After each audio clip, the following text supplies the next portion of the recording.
kunna linahtadiya laula an hadanallah. Asyhadu an la ilaha illallah wa asyhadu anna Muhammadan abduhu wa rasuluh. Rabbi shrah li sadri wa yassir li amri wahlul 'uqdatam min lisani yafqahu qawli. Jamaah sekalian yang mudah-mudahan kita semuanya dirahmati oleh Allah Subhanahu wa taala. Alhamdulillah pada malam hari ini Allah Subhanahu wa taala mempertemukan kita kembali hari yang ke-30 berapa ini? 32 atau 31 sebelum Ramadan. Karena akan hadir di tengah-tengah kita Ramadan, maka seyogianya kita merefresh kembali, menghangatkan kembali pemahaman kita tentang hukum-hukum yang berkaitan dengan puasa. Oleh karena itulah insya Allah pada malam hari ini kita mencoba untuk menyelesaikan yang kemarin sudah kita bicarakan. Mudah-mudahan dalam tempo waktu 3 pekan yang akan datang, mudah-mudahan sudah selesai pembahasan puasa ini. Karena di dalam pembahasan puasa ini, di dalam kitab Rawaiyul Bayan, tafsir Ayatul Ahkam, ini pembahasan tentang puasa itu ada sekitar 14 pasal yang berkaitan dengan puasa. Dan insya Allah kita cicil sedikit demi sedikit. Kemarin sudah 1 atau 2 hukum. Nah, ini kita akan membahas selebihnya. Mudah-mudahan ini menambah kerinduan kita kepada Ramadan. Dan ini merupakan kesungguhan kita untuk mempersiapkan Ramadan dengan benar-benar. Salah satunya bukti kesungguhan kita adalah mempelajari seluk-beluk atau hukum-hukum yang berkaitan dengan puasa. Bismillahirrahmanirrahim. Ayat puasa seperti yang kita sebutkan di pekan yang lalu itu dimulai dari surat Al-Baqarah ayat yang ke-183 sampai dengan 187. Nah, ini yang nanti menjadi landasan utama 14 pasal hukum tentang Ramadan atau tentang puasa. Jamaah sekalian Allah Subhanahu wa taala, kita langsung ke hukum-hukumnya supaya tidak terlalu lama. Yang pertama,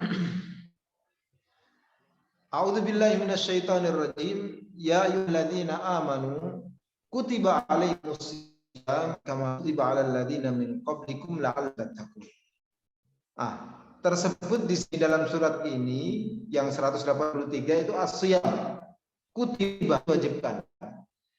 Nah, pasal yang pertama yang berkaitan dengan hukum itu adalah apakah dalam umat Islam ini, apakah dalam syariat umat Islam ini hanya puasa Ramadan saja yang diwajibkan? Apakah sebelum Ramadan itu ada puasa-puasa yang sudah diwajibkan oleh Allah Subhanahu wa taala kepada umat Islam? Jamaah sekalian Allah Subhanahu wa taala, kalau kita melihat kepada zahir atau secara nyata dalam surat ini, dalam ayat tersebut, berarti ayyamam ma'dudat, hari-hari yang sudah ada hitungannya.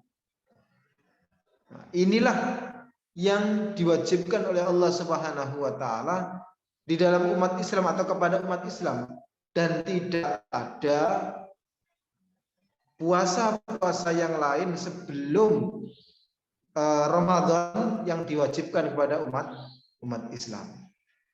Jadi jemaah sekalian Allah Subhanahu wa taala, meskipun tidak menutup kemungkinan ada juga ulama yang berpendapat bahwa sebelum puasa Ramadan diwajibkan itu umat Islam sudah ada puasa 3 hari setiap bulan itu yang diwajibkan.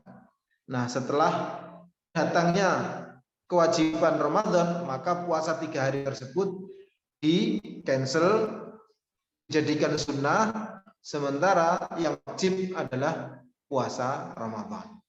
Nah, ini termasuk Allah Subhanahu wa taala salah satu atau yang pertama berkaitan dengan hukum puasa. Tapi insya Allah kita semuanya tidak begitu riskan dengan masalah ini. Yang jelas mudah-mudahan puasa Ramadan adalah puasa wajib. Mudah-mudahan kita diperkenankan oleh Allah Subhanahu wa taala untuk melaksanakan puasa Ramadan itu dengan khidmat. Amin ya rabbal alamin. Yang kedua, jemaah sekalian, hukum yang kedua atau pasal yang kedua adalah sakit dan bepergian yang dibolehkan untuk tidak berpuasa, untuk iftar. Itu yang bagaimana? Nah, jemaah sekalian Allah Subhanahu wa taala, kalau ahlu dzahir, jadi ahlu dzahir itu adalah satu kelompok yang tidak melihat kepada sababun nuzul ayat atau tafsir ayat. Nah, ahlu dzahir ini melihat kepada dzahir ayat tersebut yang tertulis apa yaitu. Nah, jamaah sekalian, kalau yang tertulis di dalam surat Al-Baqarah tersebut tentang al-marid was safar, al-musafir, orang yang sakit dan orang musafir, batasannya apa? Maka ahlu dzahir menyampaikan tidak ada batasan. Jadi meskipun pergi dengan bepergian yang apa istilahnya dekat, pokoknya dinamakan bepergian, ya berarti dia mendapatkan keistimewaan untuk boleh berbuka puasa. Dalam masalah sakit, meskipun sakitnya itu adalah sakit panu misalkan, atau sakit apalah kepala sedikit gitu, maka menurut ahlu dzahir, kelompok ahlu dzahir ini boleh untuk berbuka puasa, tidak puasa. Nah, tetapi jamaah sekalian Allah Subhanahu wa taala, untuk yang kelompok yang kedua, para ulama berpendapat aktsarul fuqaha. Jadi aktsarul fuqaha itu berarti orang yang paling banyak. Para ulama lebih cenderung ke pendapat ini, yaitu di saat sakit itu adalah sakit yang keras, sakit yang menaun, sakit besar begitu, maka diperbolehkan untuk berpuasa, diperbolehkan untuk berbuka. Tetapi di saat penyakit itu penyakit ringan dan tidak membahayakan puasanya itu sendiri, nah sebetulnya kayak panu atau gatal-gatal sedikit atau apa istilahnya kepala pening sedikit, ini kan tidak membahayakan kan saat puasa. Nah, maka pendapat kebanyakan ulama, penyakit-penyakit yang ringan ini ya tetap berpuasa. Sementara yang diperbolehkan untuk berbuka puasa adalah saat seseorang itu tiba-tiba diuji oleh Allah Subhanahu wa taala dengan penyakit yang sangat mengganggu, atau kalau dia berpuasa ini malah memperkeras penyakitnya, memperparah penyakitnya. Nah, kondisi orang seperti ini boleh untuk tidak berpuasa, artinya iftar. Nah, jamaah sekalian Allah Subhanahu wa taala, ini yang berkaitan dengan orang sakit dan musafir. Jadi yang jelasnya, kalau saya pribadi lebih memilih apa yang sudah disampaikan oleh banyak para ulama, bahwa kalau memang itu sakit keras, kalau dia berpuasa itu membahayakan dirinya, maka boleh untuk tidak berpuasa dan diqadha, di kemudian hari. Nah, ini hukum yang kedua. Jamaah sekalian, kalau memang ada hal yang perlu ditanyakan, monggo langsung ditanyakan dengan langsung bersuara di sini ya, supaya nantinya kalaupun ada pertanyaan tidak tertumpuk dengan pertanyaan-pertanyaan lain. Pasal satu pasal kalau ada pertanyaan silakan ditanyakan. Nah, ini coba sekalian yang berkaitan dengan al-marad was safar. Al-marad adalah orang yang sakit, was safar adalah bepergian. Kita kemarin telah menyampaikan bahwa bepergian yang bagaimana, ini yang cabang dari pasal yang kedua. Maaf, bepergian gimana? Maaf, saya ingin bertanya tentang sakit tadi Ustadz. Misalnya orang itu sakit pada saat bulan puasa dan sakitnya itu memang agak parah sehingga tidak berpuasa. Kemudian Ramadan berikutnya itu belum sempat untuk nyaur gitu ya puasanya, itu bagaimana untuk Ramadan berikutnya, Ustadz? Misalnya dia tidak berpuasa itu 20 hari misalnya Ustadz. Terus pada bulan Ramadan berikutnya belum sempat disahur. Kemudian Ramadan berikutnya itu maksudnya dia tetap nyaur 20 hari atau bagaimana Ustadz? Bismillahirrahmanirrahim. Jadi di saat seseorang itu terlambat untuk nyaur, untuk mengqadha, nyaur itu dalam istilah fikih qadha, untuk mengqadha sampai dengan datangnya puasa, maka selain tetap dia mengqadha, tetap dia menyaur utang, melunasi utangnya tetap 20 hari, 20 hari, tetapi karena ada istilahnya melangkahi puasa selanjutnya, Ramadan selanjutnya, maka dalam satu harinya ada fidyah, ada memberi satu fakir miskin, satu kali makan fakir miskin. Jadi nyaur nyaur 20 hari ditambah dengan 20 paket nasi yang akan diberikan kepada fakir miskin. Nah, ini dendanya. Kalau qadha itu kan sudah menjadi kewajibannya. Nah, dendanya, kenapa ada denda? Karena dia melangkah atau mengqadha nyaur utangnya itu sampai Ramadan berikutnya. Nah, maka ada denda. Nah, dendanya itu seperti halnya orang yang membayar fidyah, yaitu makanan tidak terlalu mahal dan tidak terlalu ringan, tengah-tengah, ya, selama 20 hari tadi. Boleh untuk satu hari satu kotak nasi lengkap full makanan, ada lauk pauk semuanya, atau boleh juga dirapel dalam satu hari terus diberikan kepada 20 fakir miskin. Boleh.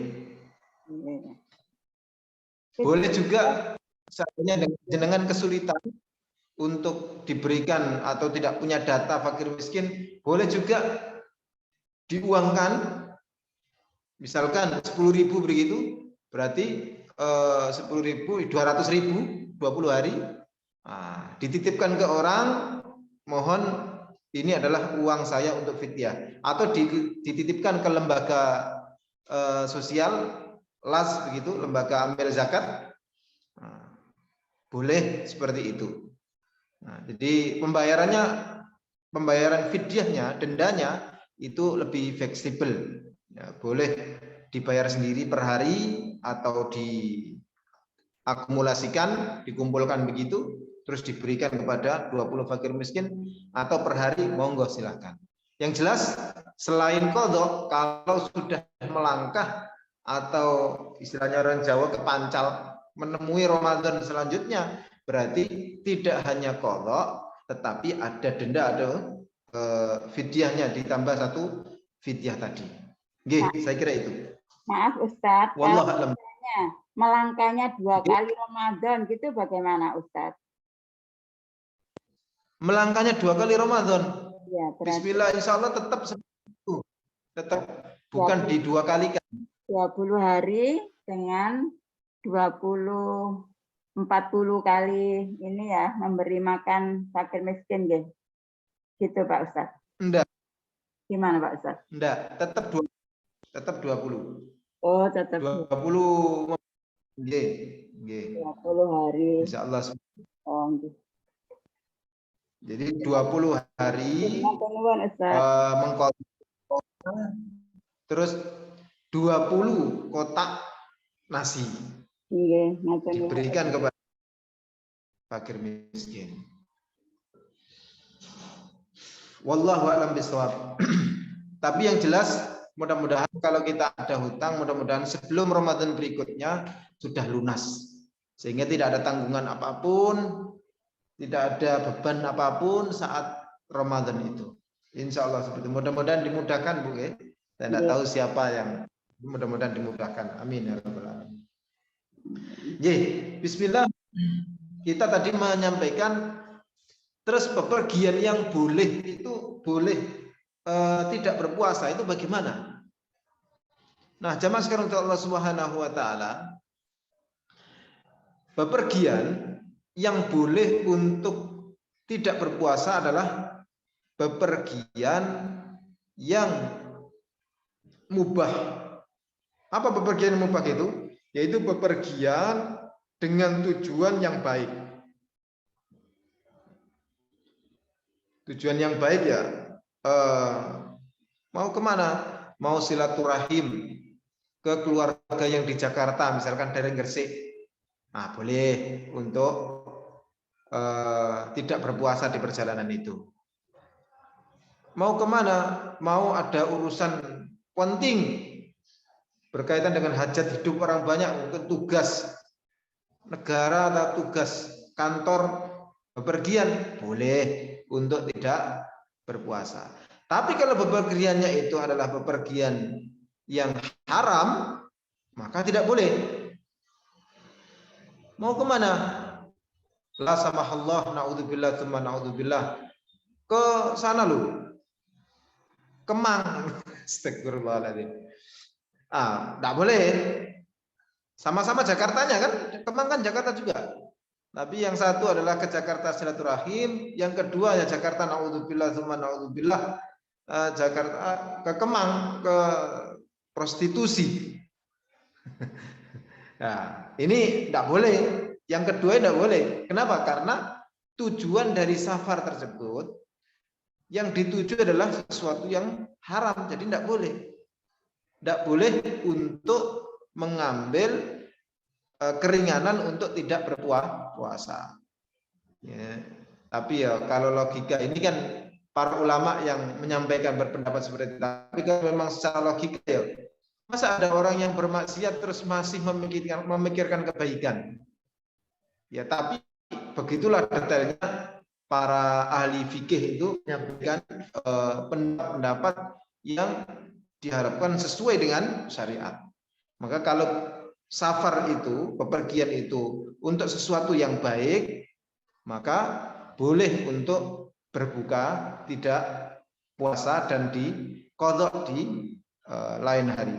Tapi kalau bepergiannya itu adalah bepergian yang haram, sesuatu yang mengandung unsur dosa, maka tidak boleh mengambil rukhsah, mengambil keringanan untuk tidak berpuasa. Jadi seperti itu. Nah, yang ketiga, pasal yang ketiga, seberapa jauh bepergian itu boleh untuk tidak berpuasa, iftar, berapa jauhnya? Nah, ini saya bacakan saja. Kalau Imam Auza'i itu bepergian yang memakan waktu 1 hari. 1 hari itu berarti 12 jam. 12 jam. Siang. Beda lagi dengan Imam Syafi'i dan Ahmad, itu adalah perjalanan 2 hari dan 2 malam. Baru boleh untuk tidak berpuasa. Nah, Ada pendapat yang ketiga, pendapatnya Abu Hanifah dan Tsauri, lebih panjang lagi, yaitu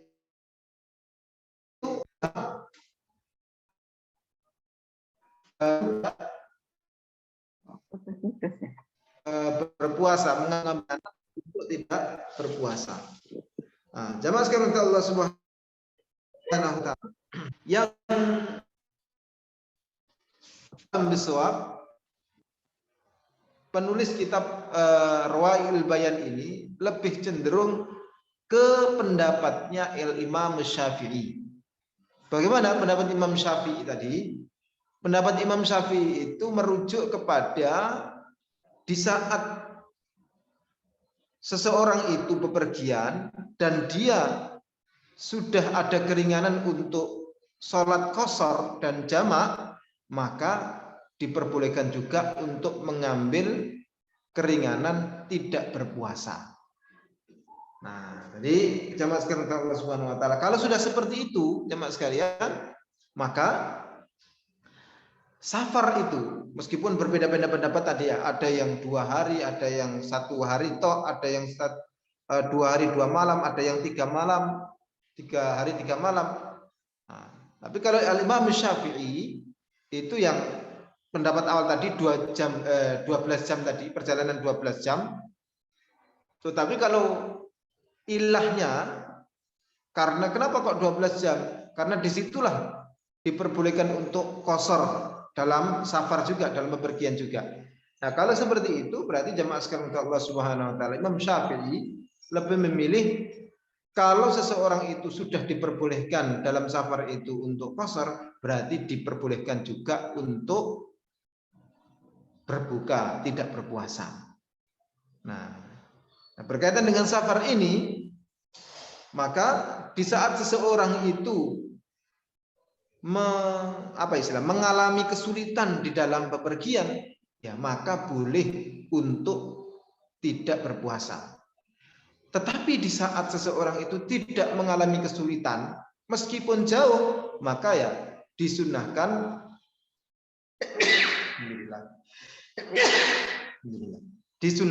tetap untuk berpuasa. Sebagai contoh, kemarin sudah kita angkat, seseorang bepergian ke Malang dan yang satu bepergian ke Jakarta. Yang satu naik mobil tentunya ke Malang naik mobil, dan yang satu naik pesawat. Maka bisa jadi dalam kondisi seperti ini, dalam kronologi seperti ini, itu yang ke Jakarta itu tetap disunahkan dalam puasanya, mempertahankan puasanya. Kenapa? Karena dia bepergian tapi hampir-hampir tidak menemui kesulitan. Tidak menemui kesulitan. Dari Gresik ke bandara naik mobil. Disupir pula, ada supirnya pula. Nanti masuk bandara dingin.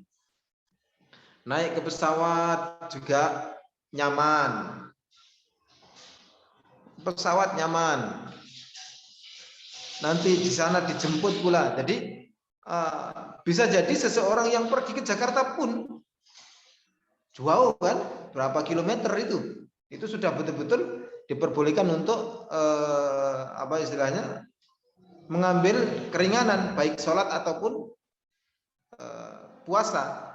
Tetapi karena pepergian itu nyaman, maka masih afdal untuk dia mempertahankan puasanya. Nah, beda dengan kronologi yang kedua. Meskipun ke Malang saja, tetapi kalau dia naik mobil, macet, panas, kondisi di jalan itu seperti itu, maka meskipun lebih dekat daripada Jakarta, mungkin saja, bisa saja yang ke Jakarta lebih afdal untuk mempertahankan puasanya, tapi yang ke Malang membatalkan puasanya itu lebih afdal. Nah, ini juga jamaah sekalian Allah Subhanahu wa taala, kronologinya juga ada dalilnya.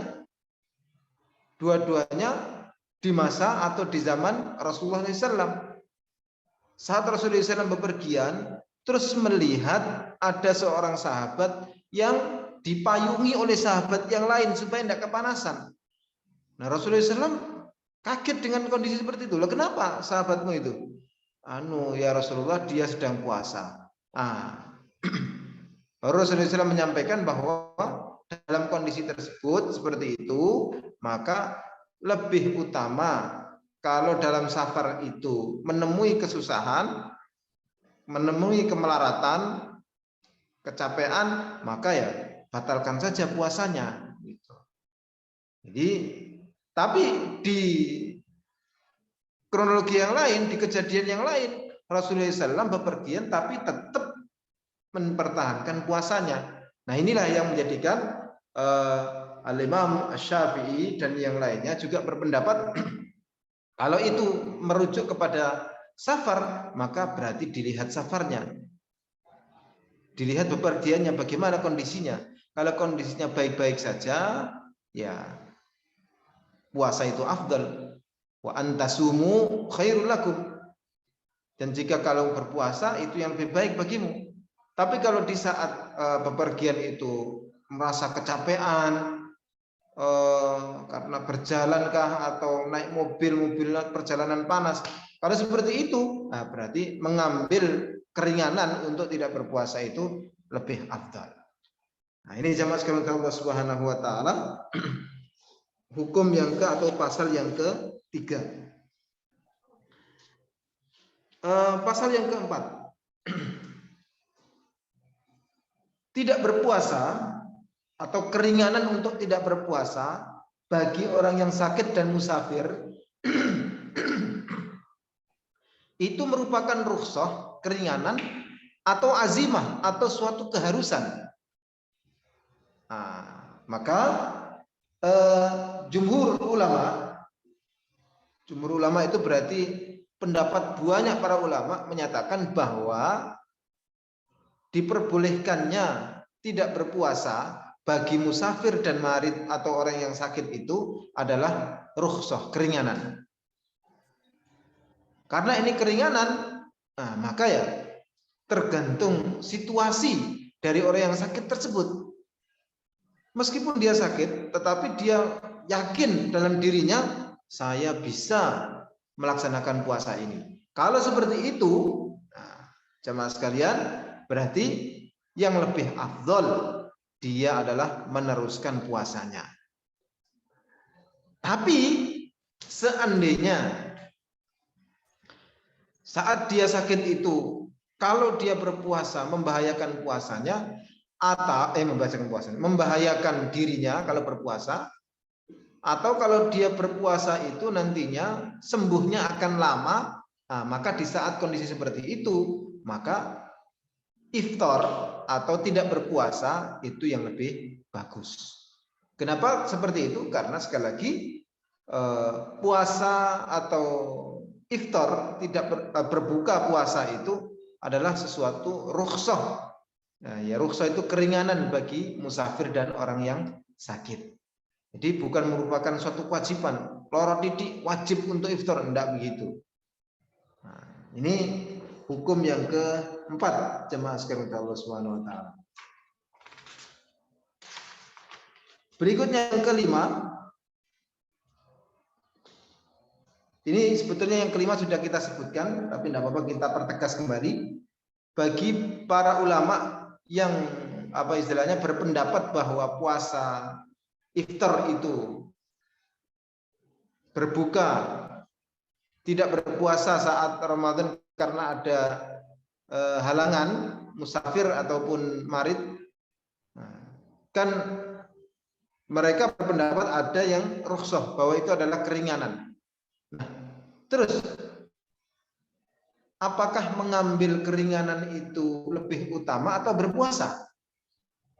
Nah, maka kita sudah menyebutkan tadi bahwa jamaah sekalian, ini tergantung dari situasi dari musafir atau orang yang sakit tersebut.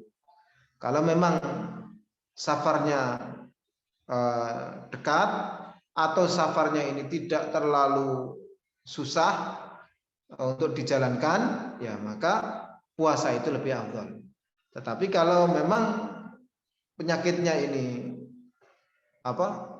parah, atau kalau puasa menyebabkan drop badannya, membahayakan dirinya, maka ya berarti iftar atau tidak berpuasa itu lebih afdal. Nah, jamaah sekalian Allah Subhanahu wa taala,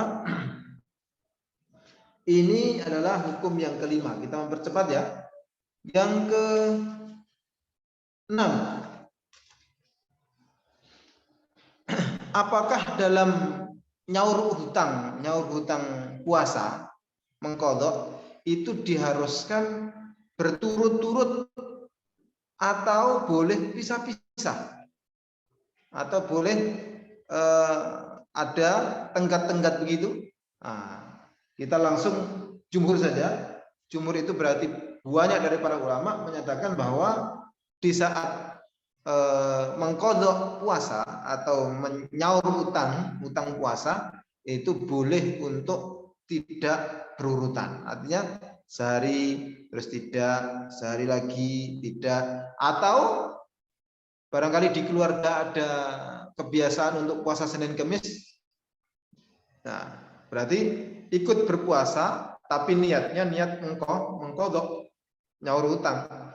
Puasa Senin, yang lainnya adalah puasa sunnah, tapi orang yang punya hutang itu niatnya adalah niat qadha. Jadi puasanya bareng-bareng satu keluarga itu kan enak, lebih ringan, lebih bersukaria saat istilahnya bergembira saat berbuka puasa bareng. Masya Allah, enak sekali kalau satu keluarga bisa seperti itu. Nah, ini jamaah sekalian Allah Subhanahu wa taala, hukum yang ke-6. Yang ke-7, apa yang dimaksud ini hukum yang atau pasal yang ke-7? Apa yang dimaksud dalam Al-Qur'an wa 'alal ladzina yutiqunahu fidyah? Jadi yang dimaksud dari wa 'alal ladzina, dan atas orang-orang yang yutiqunahu, berhalangan, itu fidyah, membayar fidyah. Nah, ini maksudnya apa? Sekali Allah Subhanahu wa taala. Maka di sini disebutkan bahwa dahulunya ada syariat berpuasa.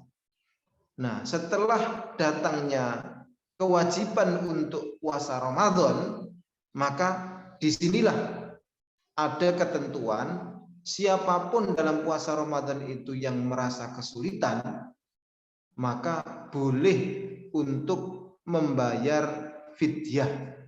Dan dirincikan oleh para ulama siapa yang boleh membayar fidyah ini.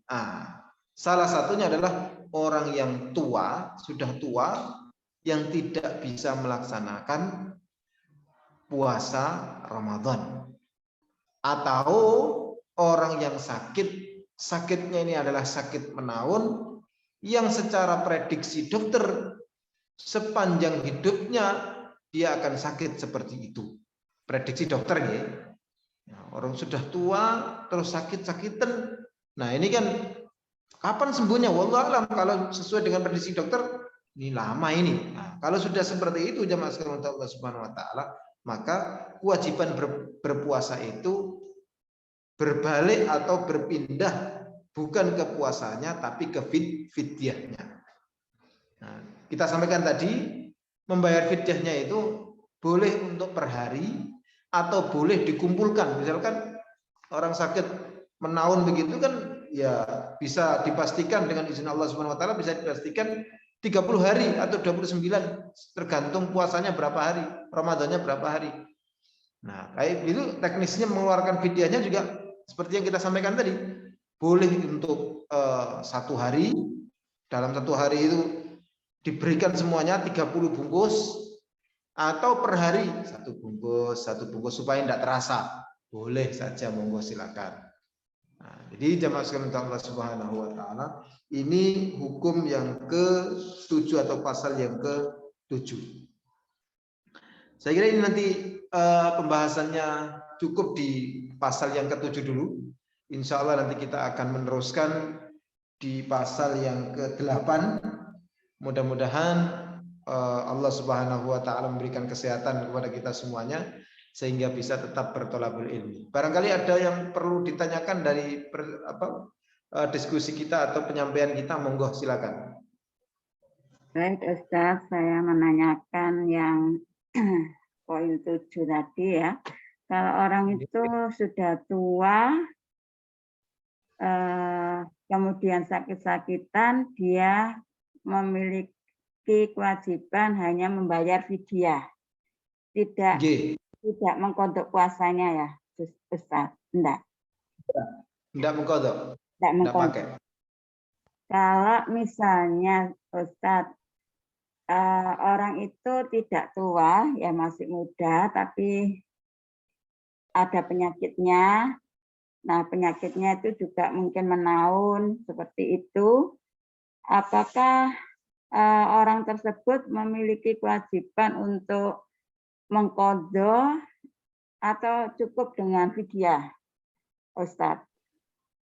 Ini penyakit menahunnya ini bagaimana? Soalnya dia masih muda. Apakah ada harapan untuk sembuh kah? Atau isinya saya katakan harapan itu ya sesuai dengan prediksi. Ini Ustadz, kalau saya lihat kan banyak sekali ya orang-orang sekarang itu yang masih muda-muda, misalnya kena ginjal yang tidak berfungsi, kayak seperti itu, dia harus misalnya cuci darah dan sebagainya, sehingga untuk berpuasa mungkin mungkin ada yang kuat, ada yang tidak mungkin ya Ustadz ya. Tapi kalau menurut Ustadz itu bagaimana kalau seperti itu? Nah, ini apa istilahnya hubungannya dengan dokter. Jadi makanya Imam Syafi'i itu, jemaah sekalian, Imam Syafi'i itu pernah menyampaikan bahwa ilmu itu dua. Apa itu maksudnya? Dan apa yang dimaksud dengan Imam Syafi'i ilmu itu dua? Maksudnya dari Imam Syafi'i itu ilmu hanya dua, itu adalah ilmu fikih dan ilmu dokteran. At-tib wal fiqh. At-tib itu ilmu kedokteran, wal fiqh adalah ilmu fikih. Nah, contohnya ya seperti ini. Untuk menentukan seberapa bahaya penyakit yang diderita di saat berpuasa, ini kan perlu keterangan dokter. Nah, jenengan tadi menyampaikan bisa jadi orang yang satu dengan yang lain penyakitnya sama, tetapi kesiapan dia untuk berpuasa itu berbeda. Nah, siapa yang bisa mengatakan ini? Siapa yang bisa memprediksi ini? Tentunya prediksi makhluk, yaitu dokter. Maka sebaiknya jauh-jauh hari sebelum Ramadan seperti ini, kalau ada yang mempunyai penyakit-penyakit yang nantinya akan berpengaruh saat dia berpuasa, segera untuk berkonsultasi dengan dokter. Bagaimana ini, Dok? Saya punya seperti ini. Bagaimana tips saya ya agar tetap bisa berpuasa? Nanti dokter akan memeriksa, sampai misalkan waliyadzubillah naudzubillah, ada si A itu. Nah, misalkan dokter itu sudah memvonis si A, sampean sebaiknya tidak berpuasa. Nah, dia kalau masih muda, jamaah sekalian, dia masih muda, maka ya masih ada tanggungan untuk apa istilahnya, mengqadha. Nah, kecuali nanti kalau ada keterangan dari dokter lagi bahwa sampean ini sudah tidak bisa berpuasa ini, tidak bisa, nah baru beralih ke hukum yang lain. Berarti kalau sudah dihukumi dokter seperti itu, yang memprediksikan itu adalah dokter, mendiagnosa itu adalah dokter jelas, dokter spesialis, sampean ini tidak bisa puasa sudah. Nah, kalau sudah divonis seperti itu, berarti ya beralih ke hukum tidak puasa, tetapi fidyah. Tapi kalau dokter untuk saat ini sampean jangan puasa dulu, berarti mengqadha. Karena insya Allah kalau dokter memvonis seperti itu, untuk saat ini, untuk puasa depan, sampean jangan puasa dulu. Berarti tetap qadha. Tetap ada, dia tidak berpuasa, tapi mengqadha, tidak langsung membayar fidyah. Jadi sebaiknya untuk konsultasi langsung dengan dokter. Kenapa? Karena yang bisa menjawab keadaan kita secara prediksi makhluk yaitu dokter adalah mereka yang mempunyai ilmu itu yaitu para dokter. Saya kira begitu. Wallahu a'lam. Maaf Ustadz, kalau misalnya orang itu dalam rangka mengkodok, ternyata belum sempat mengkodok, dia sudah meninggal misalnya Ustadz, misalnya, itu bagaimana Ustadz? Berarti dikodok oleh ahli warisnya, siapa? Oh gitu ya? Gitu ya. Jadi kalau orang yang sakit itu, menurut dokter, boleh berpuasa ya, atau tetapi orang itu tidak berpuasa, kemudian dia akan memiliki kewajiban untuk mengkodok, tapi belum sempat mengkodok, orang itu misalnya sudah meninggal gitu, ahli warisnya yang mengkodok gitu. Ahli warisnya. Ahli waris. Jadi yang berpuasa itu ahli warisnya gitu. Nanti niatnya itu mempuasakan atau mosoni orang yang sudah meninggal itu, menggantikan badal. Karena sampai kapanpun puasa hutang puasa itu tetap hutang. Gitu. Hutang itu. Jadi sampai ada yang mulai ya mirip seperti dengan, karena puasa itu adalah haknya Allah Subhanahu wa taala, kewajiban kita kepada Allah Subhanahu wa taala dan hak Allah. Seperti halnya dengan hutang biasa, hutang uang. Hutang uang itu kan hak orang yang ada di kita. Saat seseorang itu meninggal ya berarti harus mengembalikan haknya orang lain, yaitu hutang itu. Nah, saat seseorang itu meninggal ya berarti yang nyauri hutangnya tadi adalah ahli warisnya. Nah, begitu juga dengan saat seseorang itu masih punya tanggungan haknya Allah Subhanahu wa taala, maka ya yang melaksanakan hak itu adalah ahli warisnya. Wallahu a'lam. Saya kira itu. Mudah-mudahan nanti kita sambung lagi sudah jam 8:30. Dan kalau monggo dicatat dulu atau disampaikan ke Pak Muslih, nanti insya Allah disampaikan ke saya, insya Allah. Berarti 2 pekan selanjutnya kita masih meneruskan tentang bab puasa, pasal yang ke-8 insya Allah. 8. Matur nuwun Ustaz. Sami-sami, wallahu a'lam bishawab. Ngapunten sing ada, mohon maaf yang sebesar-besarnya. Kita tutup dengan bacaan hamdalah. Alhamdulillahirabbil alamin. Subhanakallahumma wa bihamdik asyhadu an la ilaha illa anta astaghfiruka wa atubu ilaik. Assalamualaikum warahmatullahi wabarakatuh. Waalaikumsalam warahmatullahi wabarakatuh.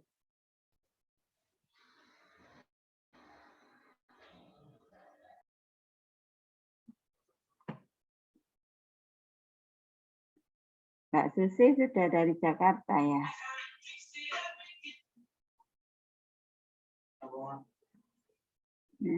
Mbak Susi sudah dari Jakarta.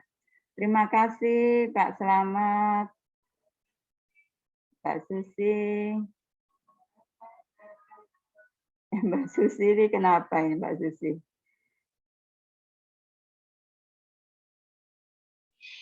Mbak Susi. Nggih. Kok kamera mirip? Nggih, agak enggak enak badan Mbak Budi. Oh, di Jakarta lah Mbak. Oh enggak, udah datang ya? Udah datang. Belum. Masih di Jakarta? Masih di Jakarta kan? Masih belum. Belum berangkat. Oh, belum berangkat. Tak pikir masih di Jakarta. Matur nuwun loh Mbak Susi. Sakit Mbak? Sami-sami. Nanti awal bulan di Greti. Tanggal 2. Di Grand City? Tanggal 2 di Grand City. Oh. Ya, di Grand City. Awal bulan tanggal 2. Oh, yang di Jakarta nggak jadi? Yang Jakartanya tanggal 22. Oh, 22 Maret. Jadi berangkatnya tanggal 21 mungkin. Oh, iya. Udah booking hotelnya juga. Oh, Ini nggak tahu lagi, nggak Lagi pilek dah.